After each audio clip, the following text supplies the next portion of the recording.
Hey Shoujo fans, and welcome to episode 68 of the Shoujo Sundae podcast. Today is our 2-year anniversary special, which we will be doing an Ouran HighSchool Host Club Manga Retrospective. Let's dig in. I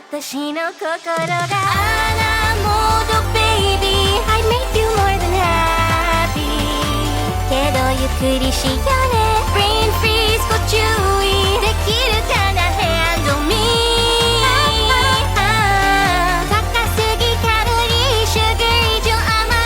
Feeling with you next to me, baby.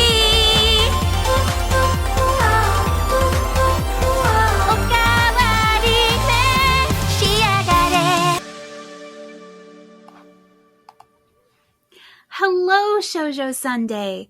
This is Dawn from the Anime Nostalgia Podcast. I just wanted to congratulate you on another anniversary and to thank you for highlighting some great shoujo titles out there for all the shoujo fans who want a place to celebrate all this great anime and manga. Here's to many more anniversaries to come. I can't wait to see what the future holds for you and your podcast. Much love to you both. Take care! Shoujo Sundae means a lot to me because it's a podcast that really celebrates a lot of aspects of femininity that don't get the attention they deserve. And it allows me to really embrace that femininity in my life just through getting to listen to Chika and Giana talk about their thoughts around shoujo, but also getting to interact in the Discord community as well. I love having this space because it's not necessarily something I have in my day-to-day life. I don't know a lot of people with this similar love for shoujo, so I love having this podcast to rely on for that. Thanks, Giana and Chika. Hello, Chika and Giana. This is Miles. I'm in the airport right now, but you just put out the final message, and I realized I had forgotten to do this, so I just wanted to leave a message congratulating you guys on an anniversary and saying how much I enjoy the community and listening to y'all's podcast as I go through different shoujos that I haven't launched yet. Currently doing Fruits Basket still, and it's always great to hear your takes as you go through that. I really enjoyed that Pete and I got to guest on it, and you guys just bring so much to the shoujo community, and I'm so glad to have been able to find out about y'all and be able to hear you and be a part of the community in a way. So thank you guys. Momentous occasion for so many reasons. Ouran, 2 years. It's a good time. Yeah. And guys, before we even get into the retrospective, of course, we have a giveaway. So this is an Apple Podcast special Ouran HighSchool Host Club giveaway. One of you can receive a box set. Now this is mine, so clearly it doesn't have the wrapping on it. Right. But I'm gonna go grab mine. Wait. You guys can be like Shoujo Sundae. We can all match, guys. You can be like Shoujo Sundae and have an Ouran HighSchool Host Club box set. So, from today, July 17th until July 31st, at 11:59 p.m. Eastern Standard Time, listeners who use Apple products or use the Apple Podcast app to listen to Shoujo Sundae can leave us a kind 5-star written review about Shoujo Sundae to win this box set. This giveaway is open worldwide, but please note, since the box set is already purchased, it is going to be in English, so keep that in mind. Yes. But yes, so in your written review, please write positively about Shoujo Sundae. Any mention of the giveaway in your review will disqualify you from being chosen. Just saying, please don't do that. Once you have left a written review, you can email us a screenshot of your review at shoujosundaecontact@ shoujosunday@gmail.com. We will respond once we've seen your screenshot to acknowledge it, and a winner will be chosen and announced on August 1st. So anyway, thank you to everybody who enters the giveaway and leaves us a review. Every written review helps get more eyes on Shoujo Sundae and on us discussing the importance of shoujo media. Yes, you put it so eloquently. Let's try. So, everybody, I am so excited to say this. We return on the top floor of the second wing, at the end of the northern hallway in Music Room 3, to the Ouran HighSchool Host Club. And what a journey, what a journey, what a journey. Okay, we are gonna get, my notes, I made like 60 pages of, it's insane. We're gonna get into it as much as we can. But we want to start with our general reaction to the manga and how it ended. So I kind of pass it off to you, Chika. What are your like general thoughts? I am like happy, but I also feel sad at the same time because like, you know, when we reviewed the anime, it was just like, you know, one day, maybe in the far, far future, we'll get a season 2 and stuff. And so, which, I mean, you know, Kimi ni Todoke is getting a season 3. Right. And it's coming out next month. Anything's possible. Yeah. But still, so it's like, oh, like we've been away, but it was always just like this hope of like, oh, maybe we'll get to see the ending in animation or anime. But reading the series and then knowing like, this is it. I was just like, I feel a little teary. Like, I'm glad that with how things ended up ending, but at the same time, I'm just like, oh, like, I'm gonna miss them. Oh my god, yeah, absolutely. I'm 100% on the same page. If I'm, like, comparing it one-to-one with the anime, I definitely prefer how things played out in the manga. Mm-hmm. I think that they came up, like, for the anime, like, assuming that that's the only season we're going to get. And if that is so, I do think that they came up with a very interesting anime-specific ending, you know, with a unique character. And I think that they really incorporated the adrenaline rush and, like, Kyoya's passion and the host club's passion, like, as they were trying to rush Tamaki to the airport.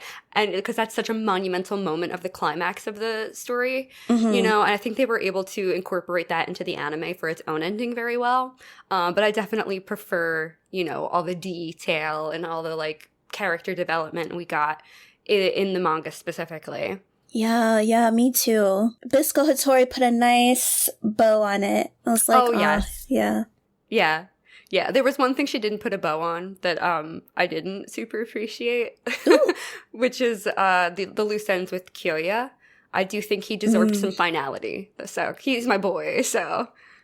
Yeah, I mean, but I feel like that's good. But it makes sense. Yeah. It's like with Mori, of course, as like the Mori fan, I was just like, I feel you. Okay. I know. When I was reading where Mori ended up, which we can get into the characters right from this, I was like, Chika's probably shaking her head right now. That's it? Like, okay. Yeah. So do we want to get into some noted character development? Yeah. Honestly, if we're on Mori, do you want to just, like, go into it?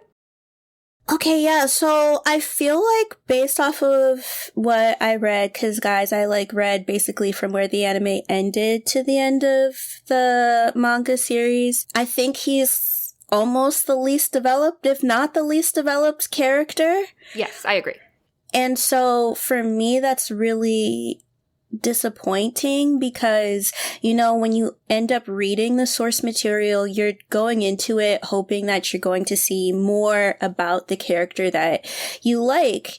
And so to me, it's just like, okay, we have a general sense of like Honey, for example. Honey like wants to do engineering and build like cars and toys, and you get to see him eventually be, I guess, the first, or at least what Hattori Sensei was talking about, was the first member in the club to get married. Yeah. So, to Kanazuki. So it's just like, okay, so Honey can have this written out ending, everything, and like Mori's doing law. Right, he's doing law, and he gets married most likely to a traditional, calm, refined woman, but he definitely has kids someday. And it's like, that's the most blasé, like... Like... What about his love for animals? How was that not, included in his epilogue, Like, I felt like that was such a unique trait about him, the way he cared for animals. I think it would have been so cool if he became, like, a veterinarian or something. Yeah, like, or, is it the same thing, like a zookeeper? Well, not a zookeeper, because that's probably not enough money, but, like, the people that, I mean, since they have a company, it's like he could be like, oh, we have stock in zoos now around the country and everything. Yeah. Like, yeah. I don't know. It just felt really unsatisfying. Like, yeah, I do agree. Yeah. Honestly, since we touched on Honey, Honey's backstory, as we said, he has all of that very, very interesting development. And one thing I loved particularly about the manga is that we get to see that Honey really is 18. He really is actually very insightful and mature. Mm-hmm. Yeah. And I love when his age shines through, because he's either advising other people or he's sometimes being the voice of reason, like when he tells Reiko that if she wants to be understood, that she needs to share her feelings. When he's telling Karu, like, what do you want? You know? I love that side of Honey so much. Yeah, because I feel like in the anime, it just sort of, I mean, of course, they're just doing their best to show you, like, all the traits of everyone, but it was more so highlighting, oh, young at heart, carries this bunny around all of the time, and it's just like, we get to see him be more of a sage in the group, you know, like, and when it came to even him finding love with Reiko is Kanazuki. Yeah, I just started calling her Reiko. Right, but it's like when he ended up finding love with her, that was like the most settled, like, okay. Yeah. Okay, she likes me. I'm into it. Yeah, cool. pretty much, yeah, I'm into it. Yeah. Let's back up to our main gal, Haruhi. I think it was very fun watching Haruhi go from somebody who is essentially apathetic and just kind of going through life and taking things a day at a time. Whatever happens, happens. I'll figure it out. It's not that deep. To becoming so full of love for her friends and for Tamaki. It was a beautiful thing to see unfold. Yeah, like just being able to see her come into her emotions was nice. Thankfully, it didn't take her as long once she did come into her emotions. Right. It happened much sooner than I thought it would. I was like, oh, okay. This is a development. It's there. She's blushing. What? Yeah. So it was just nice seeing her come into her emotions and just be a little bit more certain about herself. And also, like, because she became less apathetic, she was able to take in more about the people around her. And so, like, that was something that I noticed right off, is that because she spent so much time with the host club, she was able to pick up little intricacies about all of them. Yes. And in a way, like, make them come to terms with aspects of their own personality that they weren't, like, dealing with head on, which was really nice. Yes. I absolutely loved Haruhi's journey and watching that come to fold. Shall we talk about Tamaki? What a guy. Yeah. I think he's described so perfectly in volume 16 after making such great strides in growth. Like, it's amazing watching him grow before our eyes. He's described as composed, but with frivolous flights of fancy. And I think that is just so perfect. Like, it's him to a T for sure. Yeah, like, I even put down, like, I think 3 of his quotes, because I mean, I was trying to put everything, but no, still, I'm just too much. I was like, every thought I had, I'm like, type. Yeah, I like had like a couple of his like he's also the times when Tamaki was trying to be Sage, he hit it on like the mark and stuff. Yeah. So Yeah. he at one point he's like, you can't let loneliness harden your heart. Believe in yourself and act the way you want in confidence. Rather than feeling depressed over not being aware of something, what matters more is how you react once you discovered it. Like, just gem after gem after gem. And so it's like, even though he is frivolous and over dramatic at times, like, he's still able to be that leader and to really just guide people like through their paths or like through whatever conflict that they're dealing with so that they can feel better and just be like this little found family within the host club. Yeah. Oh my gosh, absolutely. How about Kyoya? We love Kyoya. I love Kyoya. I love him even more in the manga than in the anime. I feel like we just get more of all of the sides of him. I put that, you know, just as Tamaki put it, he is passionate. He is smart. He's calm, collected, and cool, but so fiery underneath that icy exterior. And yet he's also sentimental. And I think that, you know, Tamaki was the one who taught him sentimentality. Despite his aversion to it at first, you know, Tamaki was that key to giving Kyoya some real humanity. I mean, Kyoya grew up in a home that did not have any of that, so it's understandable why he was so cold and calculated, but I adore him and, you know, the journey that he's on, and I just want nothing but the best for him. Yeah, and I think when they had the sports festival or the sports tournament, and then he had to go against Tamaki, what I really liked was that Tamaki was basically doing it because, one, he didn't want Kyoya to always feel obligated to make him look good, but then at the same time, he was just like, Kyoya is passionate. And I want that to come out. And so I feel like we got to see it during the sports tournament, but then also when Kyoya and the rest of the host club was confronting Tamaki's dad, and then the full passion, anger, everything came out. Like he was pissed, and he did not care that the chairman had all this money, that their family did business together. He was just like, I can't believe you did this to my friend. Like, how dare you do this to my friend? I don't even care that you're my friend's dad. How dare you do that to him? Like, and use him as a pawn. Yeah. I absolutely loved that moment. That was an incredible show of passion and, like, love for Tamaki. Hikaru. So, I would say he's a very consistent character throughout. I do feel like all of his actions feel very true to him, and I say that for a reason. He's also passionate, and he shows it in a different way than Kyoya. He's a little erratic and overly emotional. I still adore him. But, you know, he's definitely got some work to do. Yeah, like, I feel like it's both of them. I think I have like more fire towards Kaoru, actually. Yeah. But still. Yeah. Sorry. I think. Yeah. I think, can we get into the crush on Haruhi? Is that okay to talk about here? Yes, because I was mad. I was so... Me too. Yeah. With both of them, I was they're bordering on just basically me being livid with how they were going about their crush on her.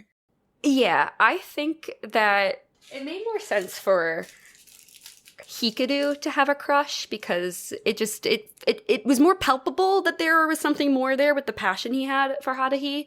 So I could understand. It felt like I was blindsided by Kaoru because they had such friend energy, and I'm like, oh, is he keeping it so under wraps that even the reader can't pick up on these feelings because he's truly putting Hikaru first?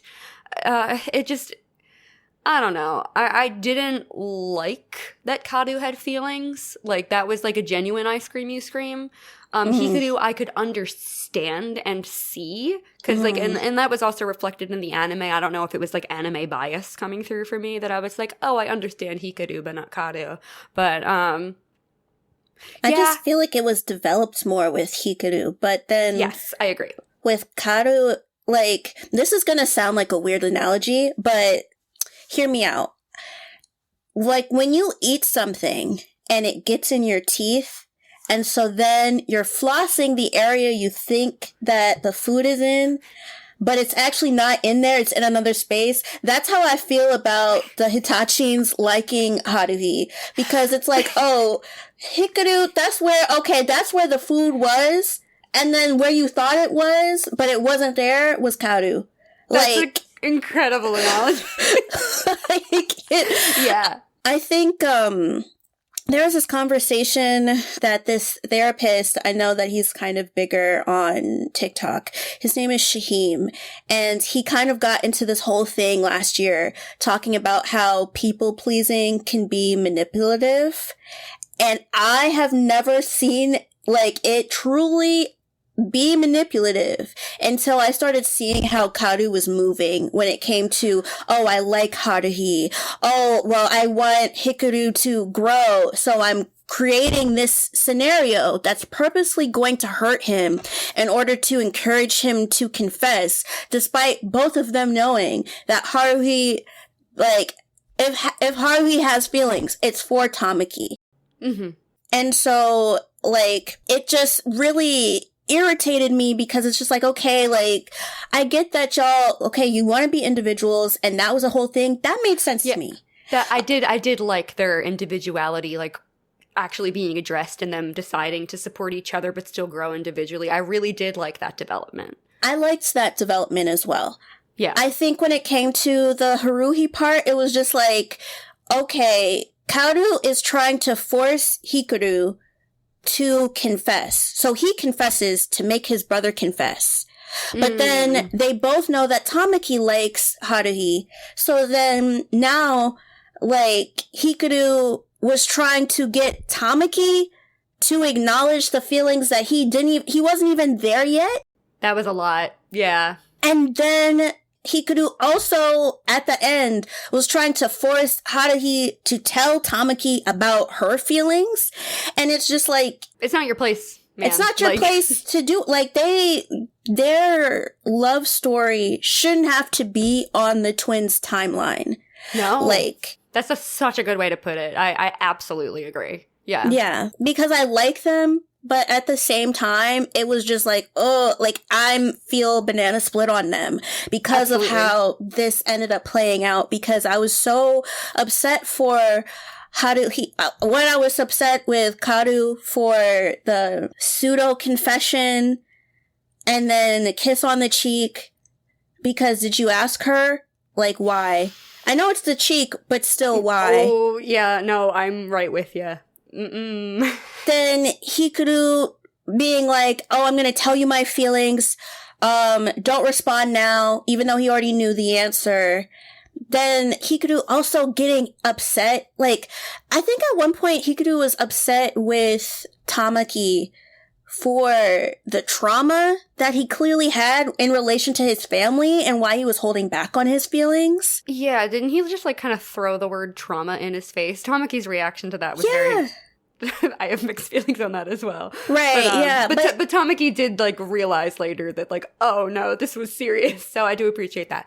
But yeah, no, Hikaru handled this very harshly. Yeah. I don't think he knows how to handle things in any other way other than extreme. And that is something that he would have to learn in time to, you know, not behave that way. Yeah, yeah. So it's like, I think they both kind of leave a lot to be desired. And even in the way, I think Kaoru told Hikaru that he was self-centered, or maybe it was the other way around. I think both of them are. Oh, like, yeah. Both of them are. And, like, I don't know, like, I feel if you like somebody, then you shouldn't try to control them. Absolutely. Yeah. Yeah. Were there any other characters in particular you wanted to touch on? Ranka, in general, I was proud of Ranka. Mm-hmm. Especially when they threw that tea in Kozaka's face. Go Ranka or Ryoji, whatever we want to call them. Yes. Yes. Yes. What a fantastic dad. The only thing that, like, I literally, like, I'm sitting there reading the manga, and when they're like, I need to sabotage this date, I'm like, please fucking God, no. She's 16, let her go on a date. Yeah. So I'm really glad that didn't play out. I was so afraid that it was going to be like a whole, like, stalking to the supermarket plot again. Thank God. Thank God, no. That was the only thing that, like, really, I was like, oh, God, Ryoji, please no. But, yeah, otherwise, fantastic character, doting father, we love. I did want to briefly touch on Yasuchika, Honey Nazuka. Yeah, it trips me out that his name is Chika. It trips me out. I want to call him Yasuchika. Yeah. So as he gets older, you know, he's in high school now, he realizes that he has true feelings that are hard to suppress. And I like that he is slowly allowing himself to indulge more, even if it's under the guise of helping Satoshi Morinozuka run a club. He's just like, oh, I love animals. Oh, I love animals. But he's like, I can't. And I do hope that someday he reaches the same conclusion as Honey, that it's not worth it to suppress yourself because it's just a guarantee that you will be unhappy. But I just love the direction he's going in very much. Yeah, I feel like he had a lot of growth. Just Absolutely. Being able to More acknowledge. Than Mori. Yeah. Sorry. Yeah. Yeah. But, like, I think even him liking the baby chick was so cute. Oh my God, my heart. I was like, oh, this boy, he's got a love for cute things too. They are, you know, leaves from the same tree or apples from the same tree, whatever people say. Yeah. That's pretty much it. I made a random note about Kuze, the football club captain. I just thought he was a fun side character. I love that he eats oranges with the rind on, and his rivalry with Kiyoya is so funny because he's persistent despite being up against an impossible, formidable opponent. Oh, you know, a character I do want to know, I think her name is Megumi Kanoya. She reminded me so much of your girlie from Kyoya and the Crystal Ball. I wrote that too. I was like, what? Did I accidentally write canon? I had never... Guys, this is actually my first full read-through of the manga. I had only read up to volume 8 before. And this was my first experience actually finishing Ouran, which sounds like such a crazy thing to admit, being an Ouran, like, super fan. But hey, better late than never. But I read that and I was like... She cooks with her father who cooks. So I'm like, wait, did I accidentally write a real character in Ouran? Also, guys, please, if you're unsatisfied with Kyoya's ending, go read Kyoya Otori in the Crystal Ball because I gave him true love. Yeah. Or you could listen to our episode too. Yes. Yeah. Talk about that in the review. Yeah. Guys, it would make me so happy, please. Yeah, y'all could leave a review on AO3, or it could be your written review on Apple Podcasts. Yeah. To get the box set, guys, please. The box set. Don't you want to match? You want to match with us. You have until July 31st. Do we want to move into Floats Your Boat? Sure. Okay. I have mostly notated in, you know, the volumes 1 through 8, like Chika said, that were, like, within the anime for the most part, like, differences between the manga and the anime that I found interesting. I'm gonna try to go so fast, we're probably not gonna, like, speak about these things, I'm just gonna notate them. So, in volume 2, I think it was a fantastic edit to make Renge work on Shiro's character development in the anime, as opposed to Tamaki, because Tamaki does it in the manga. I think it is much more fitting for Renge's characters than Tamaki's, because she had given them all characters previously for the film, and it made more sense. She understood, like, story writing and character development. In the manga, for the Jungle Pool SOS episode in the anime, Haruhi wears a hoodie to Kyoya's family's resort because she wants to, not because Tamaki forced her to, and I so prefer this. Yeah. She just didn't want to dress for swimming. She didn't even want to go in the first place because she had laundry to do. So, much better than Tamaki being like daddy, you know? Yeah. In volume 3, the beach arc is very interesting and different. It takes place at Nekizawa's private beach and not Kyoya's, and this gives us more comedic beats to help balance out the heaviness of that arc, because I know that the both of us struggle with that episode more than any other episode in the anime. Mm-hmm. So a few of the beats are that in Nekizawa's, like, I don't know if it's not like a mansion. It's like the private beach house, I guess, but villa. Yeah, that's a way to put it. They're playing a game that gives people like terrible fates. It sounds like horrible and spooky. It reminded me of episode 1 of Black Butler, if y'all are familiar with that. The twin saying like, "Oh, good job, Haruhi's dad," when she pulls out the frilly dress that she's wearing. Is actually, it's not because he wants her to wear frilly stuff. It's because it was a name brand dress. They were impressed that she had something that was name brand and not that she was dressing like a girl. Much prefer that as well. Negizawa has to go to sleep early because there was a blackout, and when the lights come back on, it was such a shock to his system that he had to go to bed early.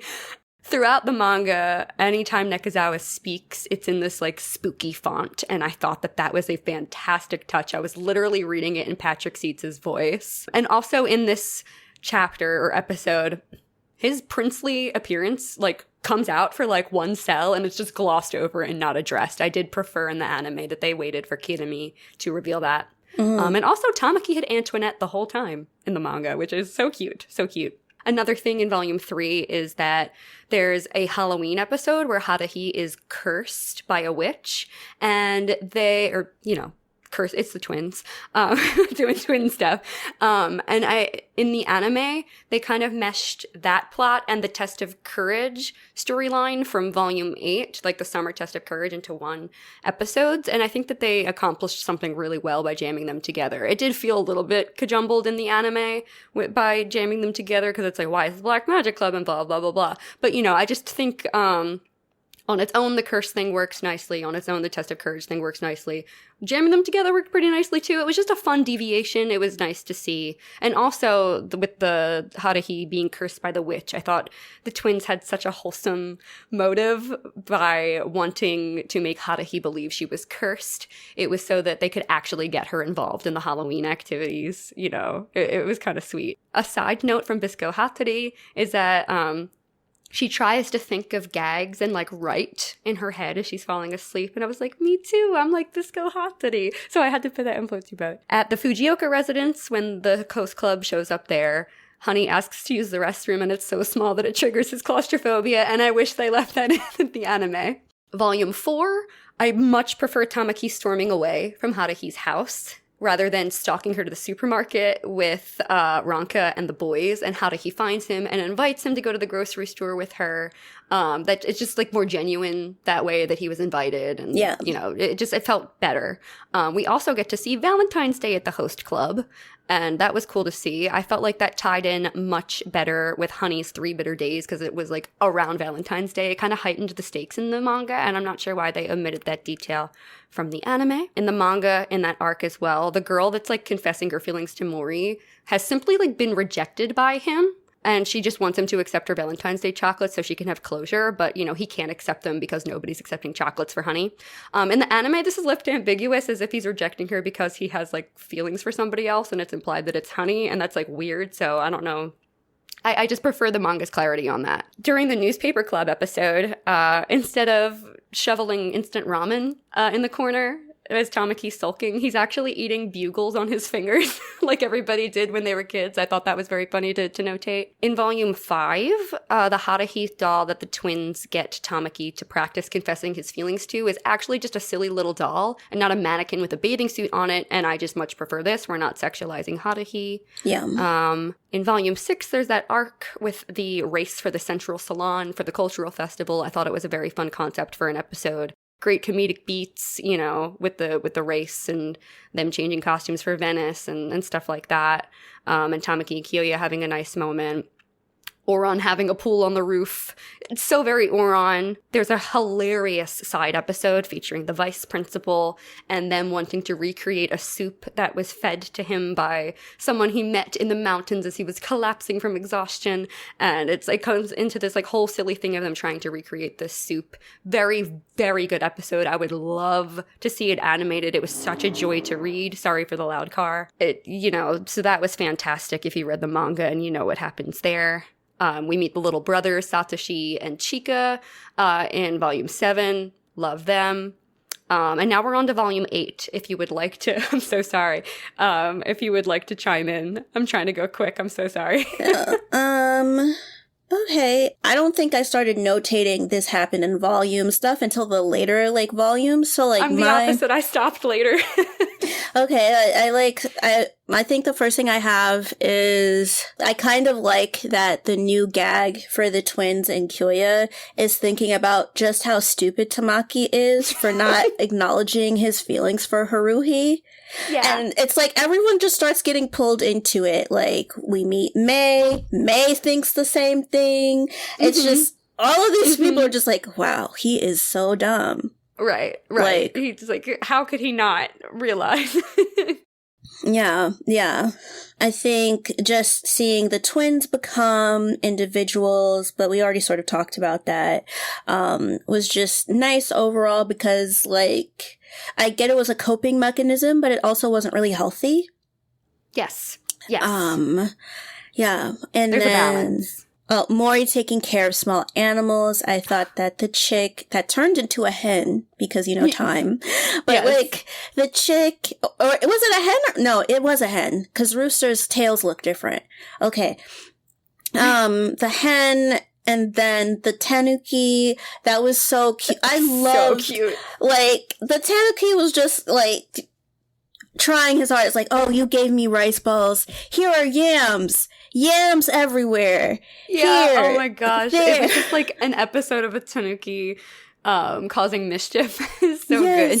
Yes. And I think that even one of the later on side stories, you get to see Mori, Mori's day off. And you see him build this Gundam looking figure. Yeah. And then they destroy it. At first he was mad, but then he was just they're so cute. So, yeah, I think just seeing, I guess he just likes animals or maybe just small things, which maybe is also attributed to him liking honey so much outside of the family relationship. It's I think so too. And that also highlights a similarity between him and Kasanoda, who we meet in Volume 8. I preferred, again, how Kasanoda's arc was handled in the manga for the most part. It was, more detailed. And I remember specifically saying when we reviewed the anime that I was like, what is with the cat ears and the maid costume? We went from 1 to 10. I wish we could have seen more of that. And that actually only happens in the anime. I just love seeing more of Kasanoda, learning that he anonymously sends cakes to his men on their birthdays. He puts presents by their bed at Christmas. I remember we had problems too with Kasanoda and his instant intense feelings for Haruhi. Yeah. And when he's picking the petals off the flower, it's is she a boy? Are they a girl? Instead of love, it was boy, girl, it's still weird, but it's better. He also doesn't daydream about Haruhi calling him a naughty boy or remembering it differently. He's just shameful that the incident happened to begin with. And also the Sharpie tattoo we thought was weird. It makes sense in the moment that it happens in the manga rather than the anime because it's in the middle of a confrontation with the hosts and everyone has heightened emotions and Kyoya's insidious aura is hanging over him. He's I promise I won't tell. So, it just makes much more sense in the manga. I love Kasanoda with my whole heart. And he even gives Haruhi a plant, a tomato plant, because she wanted to start growing edible foods, and he gets into gardening. He's just a treasure. He's an absolute treasure. I think you're just able to fully see his softness more in the manga than in the anime, which is really just nice, overall. I feel we said that during that episode when he was on it, oh, don't judge a don't judge a book by its cover. And that definitely comes into play for Casanova. Yeah. Don't have to get into it too much, but I thought the arc or the episode with Tamaki having a cold is a hilarious concept because he's so dramatic. He's like, Kyoya, I'm dying, texting him. Very funny. It led to some interesting stuff, like didn't he kissed Haruhi on the forehead, right? Yeah, because he like the father shit, like Tamaki. Like, especially, I don't remember which, I mean, not that I was really a fan of it, but I feel like maybe around either 12 or 13. I don't remember which volume, but at a certain point of a volume, I was just like, oh, I'm sick of this. It took until volume 14 for him to give up the father act, and there are 18 volumes. Yeah, we were tired. I was just like, you need to let this shit go, because him just being like, oh, he just wants to, like, kiss her. And fathers can do that. It's just like, you're not her father. Then he did it in front of his own father, which I was just like... Yeah, a lot. Okay. Definitely a lot. Yeah. I wanted to come to Nekizawa's defense again, because I found something so funny I had to write it down. The Black Magic Club specifically has robes that are made of linen for the summer. Yeah. And they're like, these are nice and cool. So in Nekizawa's defense, he probably smells fine. Oh, yeah, because I was just like, oh, he's musty. He's musty under that. Like, yeah, you're like, there's no way he smells good. He's no, like, funky fresh, like, but in a bad way. I'm pretty sure we made that our, like, episode poll for that week. Like, do you think Nekizawa smells good? Right. I had to write it down. Like, I sort of still stand by it, because, like, how, like, do you keep deodorant, do you keep it on you? Like, I hope so. This would be perfect if we were not monetized. If we got ads, this would be a perfect point to talk about Lumi. They have the full body, the full body deodorant. Like, yeah. Yeah, it was cute to see, like, they're like, oh, like, linen is just nice and this. And although I did like their elegant outfits. I was like, oh, that's cute. Yeah, I did too. It gave me, it was like, oh, this is Phantom of the Opera vibes. Like, yeah, they weren't that scary. It was like, okay. Yeah. I didn't write anything in detail for this, but I think all of the stuff with May, just all of that arc with, like, May and meeting the hosts and her kind of having a crush on Tamaki, I think all of that would be great for season 2. Season 2 when? I just had to notate that. Would love to see it animated.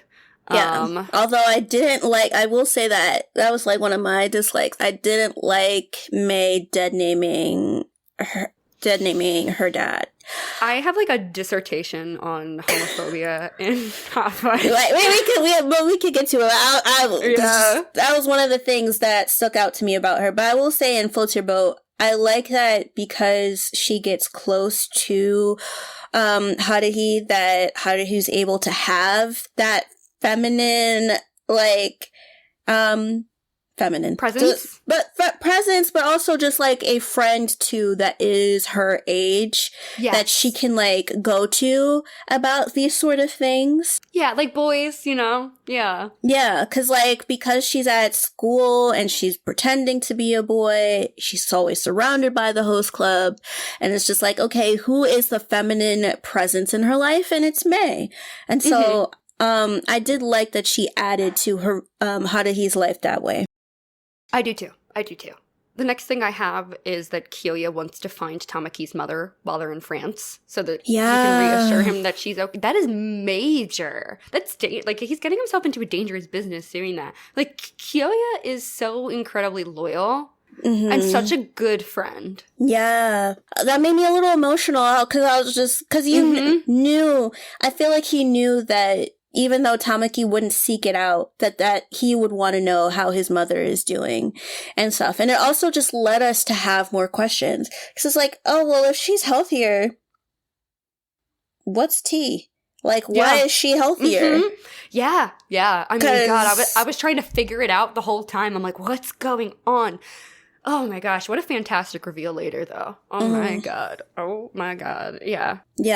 Love seeing the breadcrumbing between Tamaki and Haruhi, wondering how the other's doing, if they're eating, if they're safe.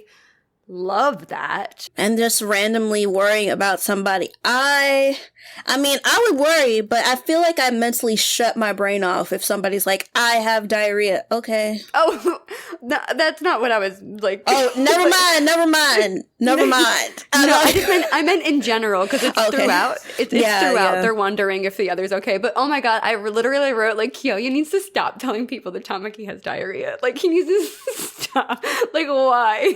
Like, especially when Haruhi ran into him, and I was just like, oh my god. She's like, is your stomach okay? That's so nice. Because, like, guys, like, diarrhea, there's a smell. There's a certain smell. Like, you can tell that it's that. Like, it's not just, like, regular boo-boo. It's like, yeah. Yeah, I hope it works out. Sorry, y'all. Oh my god. It's like her looking at his face and thinking diarrhea. I can't. Anyway. Just imagine her like mentally bracing herself for like the smell that didn't come. Like, it's. He's like, no, I'm fine. What are you hearing? I also love the Chima. What is she, like the maid, the head maid, the caretaker, housekeeper. Of Mansion 2. Of Mansion 2. She's like forcing Tamaki to look within and contemplate who he wants to become and what he wants to do rather than just obeying orders. I love that she's just like, think on this. Right, yeah, I think even when she said that, I was waiting for Tamaki to be like, I don't want to inherit. Mm-hmm. Especially once he found out his mom was healthy.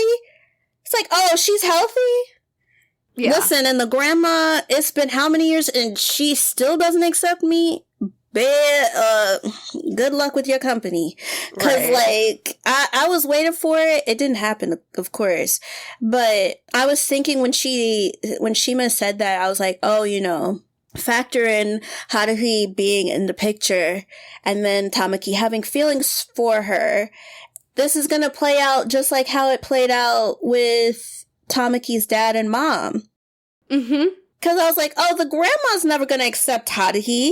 At least Tamaki's mom's like family had a business. This is like totally different. And so I was thinking, oh, this is going to divert into Tamaki being like, I don't need money. Or I don't need the family name. Like, I can be happy, like, with my mom and with my future girlfriend and everything and not be controlled by somebody that doesn't like me. But yeah. It played out much differently. I have a lot of reactionary stuff. I don't want to bog everybody down with that. Can I just say, just in general, all of the story beats hit so hard, and it felt like perfect storytelling. I know I have some nostalgia glasses because of how much I adore the anime, but like it felt like perfect storytelling. I was so enraptured and entranced by everything. I cared so deeply about almost every situation and all of the characters for sure so deeply. So that anytime there was an argument or a misunderstanding or just like any kind of tension, I was so deeply invested. So just that's sort of like a broad thing so that I'm not getting into all of my reactionary stuff. Can we touch on Kanoya just for a second?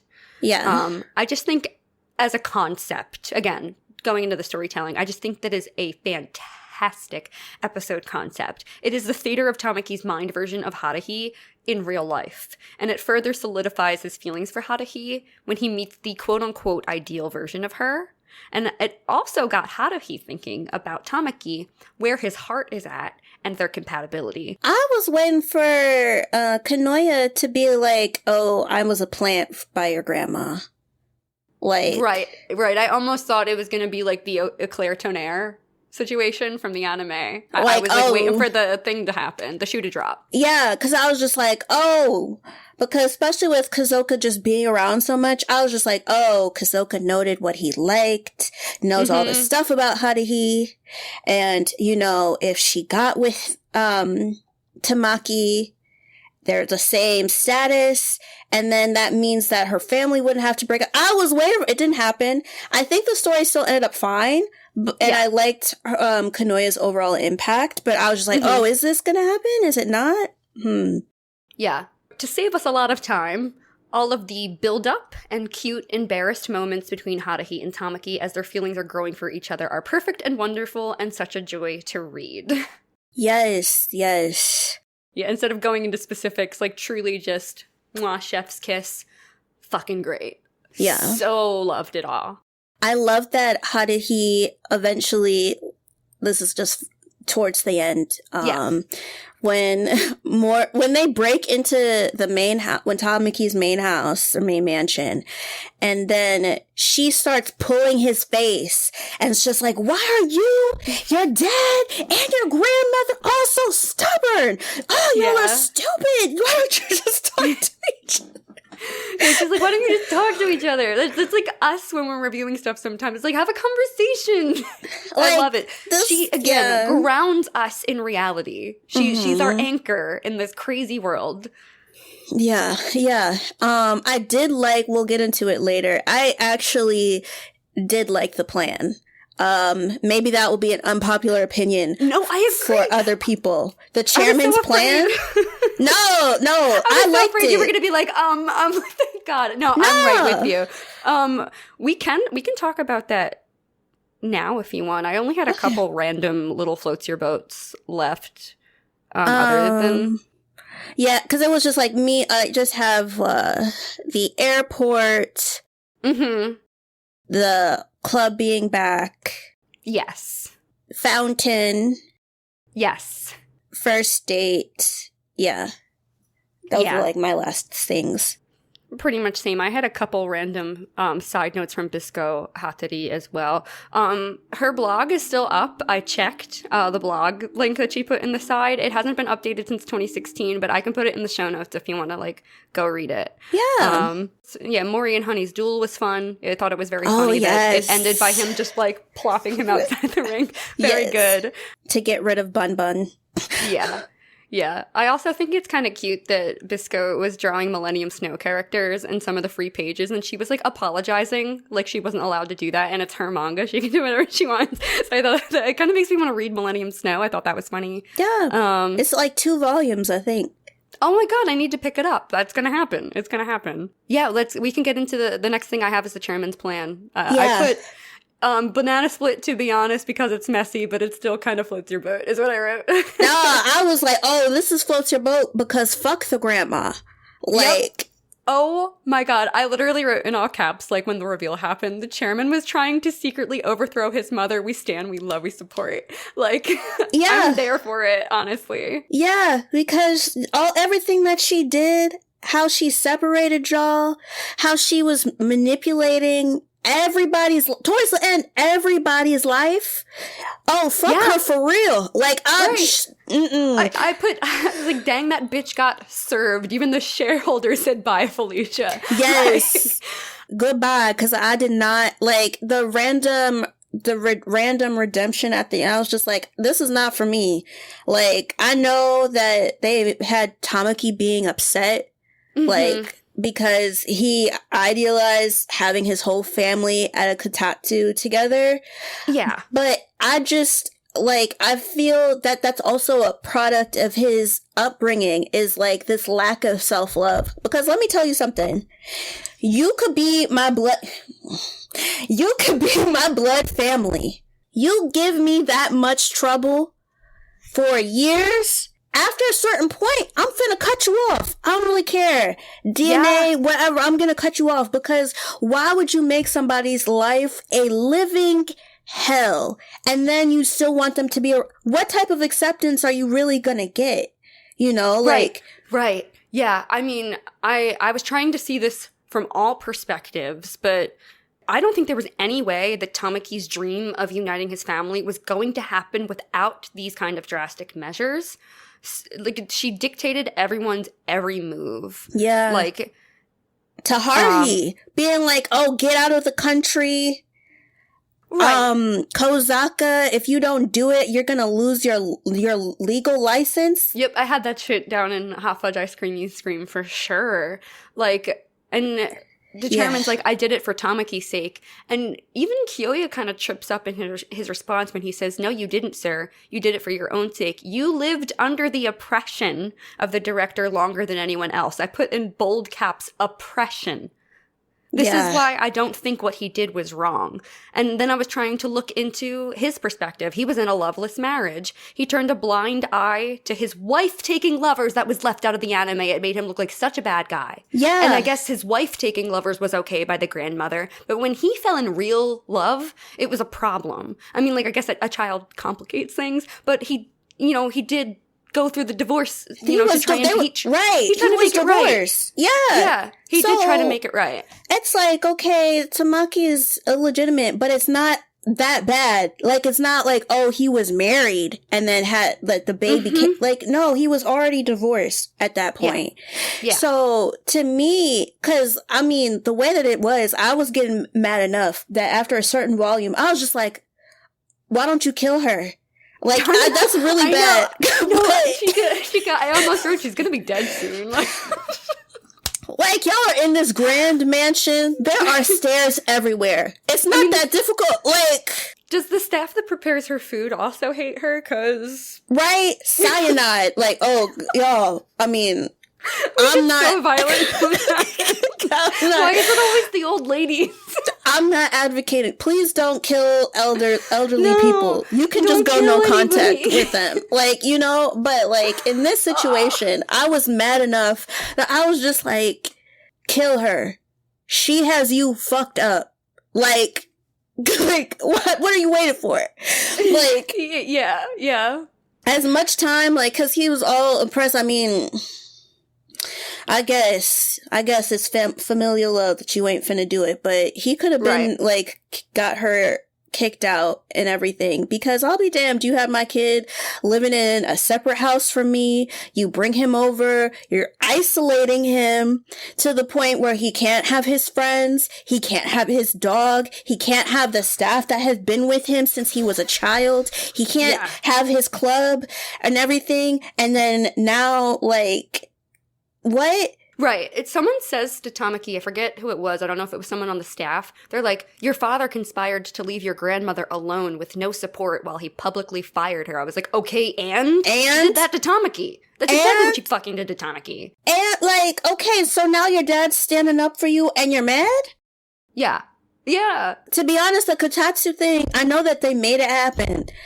But if they were staying true to the grandmother's character, she would have just ended up dying. Not that somebody would kill her, but she would die. And then it would be like, oh, now you have the thing. And she's not there. But, random thoughts of how maybe she could have come around or something. I would have been okay with that. Her still being around and just being like, oh, you played the piano for me. And then just being like, oh, the chairman made him like the same things that the grandmother liked, I guess, or had him watch the same media. I was kind of for it because I'm such a tie everything in a sweet little bow kind of person. I was glad that on the flip side of it, despite it all, they were able to have that open dialogue that they should have had all along, and that they were able to bond as a family, and also that she was able to become an advisor to the Suo group, so that she was still getting to live out that promise she made to her late husband. Mm-hmm. Advising is still helping to steer the company. So I was glad that it was able to work out positively, despite it being such a nightmare up until that point. Yeah. Even though I would have preferred that she died, it's like, okay, I guess we'll go with the redemption so that Tamaki can have what he wants. Yeah. We could go with it. I mean, even if she did the whole thing, I know that's fucked up, but I was still mad. I was still waiting for her to just be like, and then 2 years later, she was gone. I was like, okay. But either way, yeah. Okay. The next thing I have is just, I didn't write in detail everybody at Ouran helping Tamaki see his mother off at the airport because he was so loved by everybody. That was beautiful. That was. I was just, everybody came together. They were just like, taking a boat, take this helicopter, like, moving in cars, like, everything that they could do. Everything, that they did. And he saw her for 5 minutes, and I was just like... I know. I do wish that they got longer. It was better than nothing. It was like the start to hopefully seeing her more. It was like the beginning of something. It was again, such beautiful writing. I just, the stakes felt so high. So like volume 16 and 17, I was so stressed. I was so stressed reading them. Oh my God, I felt it in my bones. But yeah, such incredible writing. Yeah. The next thing I have is the confession scene. At the airport? Yes. Yeah, okay. Because there was multiple confessions. Well, that's true. That's very. Thank you. Yeah, the confession scene at the airport. Tamaki's initial reaction is, of course, hilarious. He's like, "I didn't hear you," but he's like, "Did you just say you loved me?" And she's like, "If you heard me, why ask?" He's like, I literally don't have it in me to say it again." His emotions are going haywire. Yeah. He's like calling out for Hikadu, and she's like, "Don't call out someone's name after I just made a love confession. I already want to die."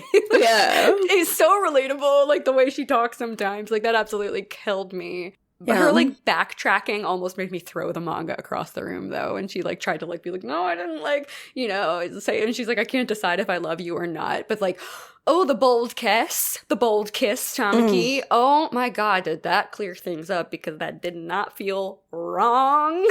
I started calling them Tamaki in my notes. Tamaki. I love it, Tamaki. yeah. I was like, Tamaki, finally. Yes. Haruhi, Tamahi. I love it. You guys, wait, come up with your favorite like Tamaki Haruhi couple name in the comments on socials when we share this. Please. Or that might be the question too. We could be the question. I can make it the question on Spotify. Yeah. Oh, the host club comes back. Yes. Oh my God. Yeah. I felt a weight lift off my shoulders. I was just like, I need the host club to be reinstated. Right? Because when the chairman was just like, disband the host club, I was just like, I'm finna pull out. Now, guys, this is not a gun. But I was like, I'm gonna disband your life. I was like, Sue, you can okay, because before I was with you with the plan, I was with you. Now you're pissing me off. Like, exactly. Yeah, it's like, I'm sorry, that was one step too far. I love you in the fountain. It's just like fountain moment was so full circle. Cute. Yeah. Oh my God. And she's like, "What is it you said when we were, splashing around shallow water before? You have to go deep." And she thinks to herself, "I'm in deep." Romance? This is romance. Finally. The romance girl is feeling all the romance. That we didn't get. We didn't get a kiss. We just got a hug in the anime. Yeah. Oh, and then you get to see Tamaki, like, get sort of confident, too. Because he realized that when he's in proximity to her, that she's all blushy. And so, like, he's, like, starts taking it in. Very Sasaki of him. I know Sasaki came later. But I was just like, yeah. Yes, definitely. I kind of made the same connection, which is funny. Twins. Yes. The next thing I have is, before Haruhi goes abroad, she wants to make everybody aware of her true gender. She's like, "I don't want to leave and have people believing a lie about me." And I thought, the masquerade, it's like it was like so beautiful. It was like so very host club, very funny. Like, it all just played out so well. And then when the girls were like, "Hey, we already know your secret. We've just like been supporting you." Like, I actually teared up. I was like, "Why am I crying?" But I know it's like, I'm kind of skipping ahead. At the end, they were like, "Wait, it wasn't cosplay." Like, she's actually a girl. That was a hilarious twist. I thought that was very funny. I do kind of like, I might have preferred it to be the sentimental thing that made me cry. Yeah. But I did think it was like kind of funny that it was like, "Wait, no, we actually thought it was cosplay." It was funny, Yeah. My last floats your boat. I think I already mentioned it, but it was the first date. Yeah. Shenanigans. Definitely. He comes in like a wedding kimono. I'm pretty sure that's a wedding kimono. And I was just like, bruh. And what was really cute was that all the host club was just spying on them and were just like, "Nah, okay, take him damage to the control. Damage control. Change." And so they were like actively doing damage control. We get to see the Zuka Club again. What? Like, yeah, that was so funny to see them. I think my most like, my favorite thing of like Tamaki's antics was when they had to like, it's your first date, Arch, and like the staff is there congratulating them on their first date, and he wanted them to throw rice, because this is a wedding tradition, people throw rice at newlyweds to wish them a prosperous life together. And I was dying laughing so hard. And he's like, wait, well, Haruhi would be upset if we wasted rice. So they just like set rice aside for her to take. Yeah. Just fucking brilliant. It's so funny. I love it so much. It reminded me of when he first realized that he actually loved Haruhi, because then he was just like, I love her. We should be buried together. And it's like, what? Like, oh, Giana almost did a spit take. I almost did a spit take. If you're listening to the audio version, yeah. He was like, we should be buried together. Tamaki, like, slow down. Stay grounded. Yeah. But speaking of being buried together, I almost teared up at them going to her mom's grave and him talking to her mom about that was beautiful, his intentions and how she is, and it was really nice. That was very nice. Yes. I guess my last floats your boat is that everybody goes abroad too. Yes. I love that. Because I was sad. I'm like, shit. I'm like, this is people growing up and like going separate ways. And it turned out everybody went to America. It made me really happy. Yeah. Although I was just kind of like, America? I know. I have beef in particular with Boston, but one day. Right? One day you all will hear that album. It'll happen. Yeah. It'll happen. Because I was just like, people die here. Are you sure? Oh. Like, every day. Like, people get stabbed. People get shot. It's rough. Robbed. I don't know what it's Boston of all places. I don't know what Boston's going to do for you. Yeah. But either way, yeah, I won't get into my specific beef with Boston. Let us move on. I just have 2 banana splits I would like to just notate really quick. It's nothing we have to like talk about. It's actually stuff that happened super early in the series in volumes 1 and 2.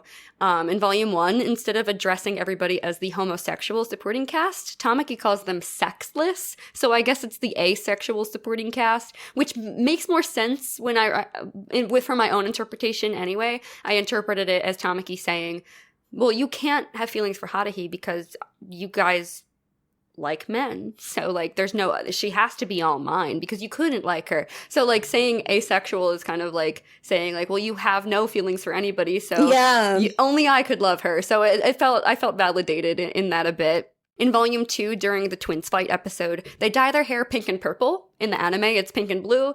And I don't know why they decided to change it to something different. That is interesting. And in the same episode, instead of writing blank on the back of Bells and F, Karu writes loser instead, which is even harsher. It's an even harsher way to reveal to Haruhi and the club that the fight was fake. It's like quite literally adding insult to injury. Like, we fooled you all. We were bored. Y'all are losers. That was very interesting. So that's just my banana split thought.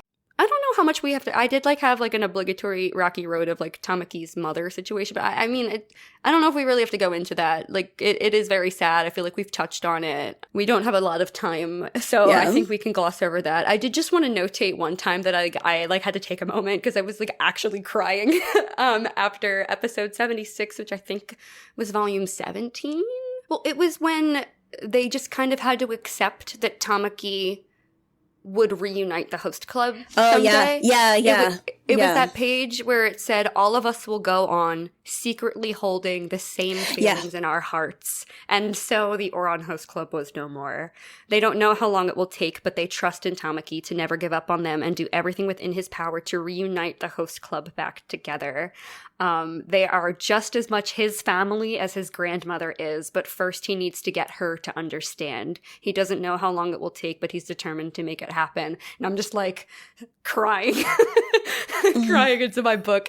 I had to notate that because that really felt very powerful. They hold such a love for each other, and it just makes me sad to think of people going their separate ways who do not want to. And, you don't know where they're all going to end up, if they're all going to get back together, blah, blah, blah. So it hit me. Yeah. Moving into our negatives. Yeah. Hot fudge, ice cream, you scream. Hot fudge, ice cream, you scream. Oh boy, I have a lot of specifics. You know what I might do, y'all? I might do a separate YouTube video or something on like all the crazy ass reactionary specific things I have about the manga, because we don't have a lot of time to get into this tonight, but I have a lot of thoughts. Kyoya's family, can I touch on that? Yeah, like Akito is such an Akito. It's such an yeah. Yeah. Quiet. I just think I talked about, I don't know if I said it earlier, but their family is just so cold. There's no love there. There's no, like, it just doesn't feel like a family. It feels like coworkers living together who happen to share a name and blood. Yeah. They're so rude to Fuyumi. It makes me so sad. It's like, the dad doesn't want her to visit because she should be off making a home, even if her husband's not home. It's just like, what are you doing here? Don't you have a husband, a house to tend to? Just because you get married Christ. doesn't mean you're not family anymore. So Exactly. Yeah. Exactly. Do you have anything about Kosaka? Oh, I was glad that Ranka threw tea in her face, because after a certain point it was just like, okay, you're a grown titty woman. Why exactly are you in the middle of high school business? You need to mind your own business. And then on top of it, having that weird layer of Kozaka saying that she used to have a crush on Ranka, like, I was just like, okay, so you are doing these things to Ranka's daughter, and then now turn around and just be like, oh, well, this is my sob story on how I liked your dad, but then your dad got with your mom and whatever else, and I decided to go to the same school. Like, that's not creepy to you? Yeah, I literally wrote, I don't care about her. And Yeah. she's so cruel when she speaks about Haruhi's father, because they were her first love. I wrote audible sigh. Like, I literally sighed. But yeah, she has no place to be telling Haruhi her backstory. I have absolutely no sympathy for her. It's really fucking weird for her to be telling the kid of someone she had a crush on how many years ago all her troubles of her past. Yeah. It's a nuisance to the story. Yeah, because nobody asked. So it's just Nobody like, fucking asked. Yeah. okay. I didn't like them helping the people that kidnapped Haruhi, like their business. Go Me to neither. jail. Yeah, Like, exactly. Go to jail. Fuck your dry clean. Nah. Minor?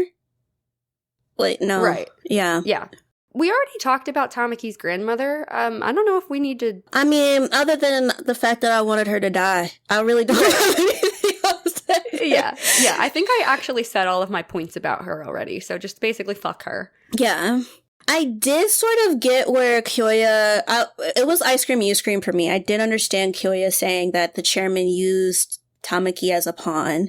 Yes. And stuff. And I feel like, if anything, I wish that the chairman had let Tamaki in on the plan somewhat, so that he wouldn't have to take his grandmother rejecting him so hard for so long. Like, he would understand, like, oh, well, eventually all of my family will be together and stuff. And he would have that to look forward to, rather than just being like, I have to get used to my circumstances. Right. Even if his dad, like, because I think if Tamaki knew the specifics, he probably would have spoiled something.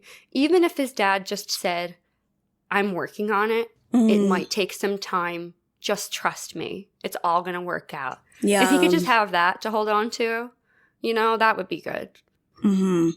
I actually only have one more thing. I was fleshing it out at the beginning, and then I just made some more, like, random quotes to add. It's about the homophobia, the biphobia, the transphobia that's kind of speckled throughout the series. I wrote this a while ago, so I'm just going to read it. Bear with me if it sounds like I'm reading something, but well, it was subtle at first. I think it became less subtle as time went on. So I'll just say the biphobia in this manga is very disappointing. Yeah. I mean, it's of the times, I guess. So, like, I'll take it with a grain of salt. It's clear that Tamaki's just an idiot when it comes to, like, the lesbianism, and Shiro Takaoji is just an immature, rude child who always says the worst thing, so he's probably never been exposed to queerness before, so it made sense for him to be rude or shocked when he was seeing people doing gay things around him for the first time, like the twins and Haruhi cross-dressing. Yeah. But the biphobia around Haruhi's father is upsetting. Yeah. His boss is making jabs at him like, are you sure it isn't because, about Haruhi not taking him to bring your father to school day? Are you sure it's not because she has a gay dad she should be embarrassed about. It's the use of the word should for me. Yeah. Like being gay is something to be embarrassed about. He proudly retorts, for your information, I'm bi, but I've decided I won't love any woman other than Kotoko. And I've gotten some very good job offers from male bars. You got a problem with that? And the boss's response is, it's not something to brag about, and then adds, especially the bars. So I'm interpreting that personally as your sexuality is not something to brag about, and neither is the fact that men find you attractive. And we're coming off of Pride Month here, where we, including us, we queer folk loudly and proudly take up space, and it just hurts to hear something like that. Ouran is usually so self-aware, and things are almost always said as a joke, or there's an immediate punishment for saying something dumb, like when Tamaki was like, what's there to gain from a relationship between two women? You know, this just hangs in the air, and for me, as a bisexual woman, it feels heavy. It feels heavy, and I don't like it. And there's just a couple more moments I notated. There's like rude kids, and like a flashback with Haruhi. They're like, there's Haruhi, why are you alone? Your gay dad isn't with you? Because you don't have your mom, your dad's taking her place, right? And then later, even Ranka, Ryoji, says to Tamaki regarding the kiss scene in the play at Lobelia, why are you so worked up about two girls kissing as if there's no value in that? And then Kosaka, I was at work, I had to like not, and there were people, I had to not like make a face when I was reading this in the back. Kosaka says about Haruhi, it does appear that Fujioka must have some psychological problem, hiding her gender and dressing as a boy. And also, we learned that Ryoshi's parents disowned them after they started working in drag. So, I didn't write a conclusion to all this, but it upset me. I will say that is like, if there's a genuine dislike about Ouran, that's it. That's the one. That's the one. Yeah. Yeah, I agree. That's all I have for Ice Cream, Ice Cream, Hot Fudge. Okay. I guess we can go to our sentiments for podcasting for 2 years. Yeah. Yeah. Would you like to kick it off? Sure. I wrote stuff. I don't know if I'll go verbatim, but if I'm reading y'all, you know, it is what it is. Yeah. I guess also trigger warning for suicidal ideation. To be frank, I wasn't sure if I was actually going to be alive for this anniversary. I know that's very dark, but it's the truth. It's the truth. I feel like last year was one, if not my most traumatic year ever.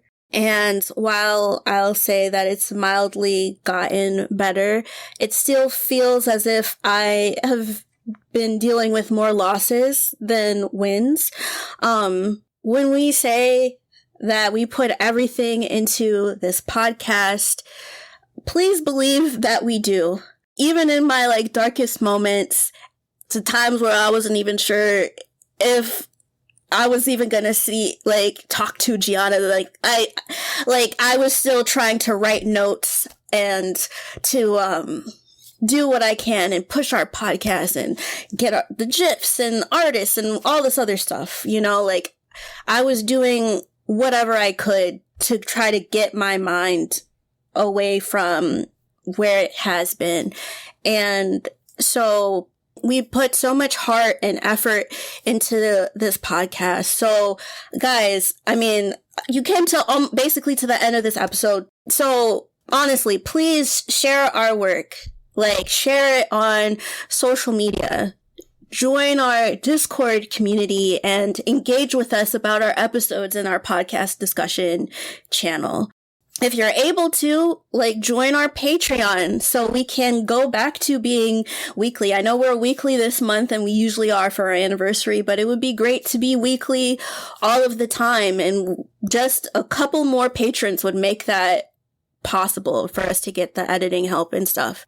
I think we would truly love to just see more support for what we do because it makes dealing with the shitty aspects of life, the constant blows, I don't know if I'm gonna see, it makes it that much, easier just to know, we're fully supported by people and you love what we're doing and you're rooting for us and you're telling us, not just some random one-off, you're engaging with us. So, like, yeah, I guess in a nutshell, like, thank you guys so much for the ones that have been here.